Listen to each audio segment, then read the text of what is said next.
Replacing the rear wheel bearing assembly in a 2011-2020 Toyota Sienna.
Alright, here is the new wheel bearing assembly, and it's turning very smoothly with no problems. Always test it like this before installing it, even if it's brand new. And this one also was turning so smoothly, was rotating very smoothly, but the electrical part have failed, and that's why it's being replaced with a new one here. If you want to see the manufacturer specifications, please watch the entire video. The link is in the description below. This one can go only one way, cannot go two ways. Everything has been cleaned with metal brush and apply anti-seize grease.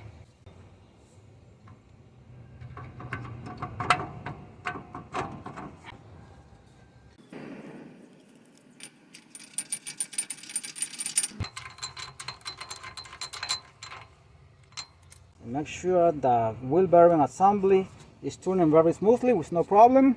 Not moving at all, not wiggling or anything.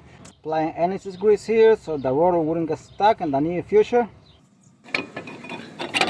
Turn the rotor. If it turns too smoothly, if it wiggles, then it's time to adjust it, but this one does not need any adjustment. After that, with the wheel bearing, let's pump the brake pedal for at least 15 or 20 times until it builds up pressure. Do not attempt to use the vehicle without doing this first. Thanks for watching this video and stay blessed.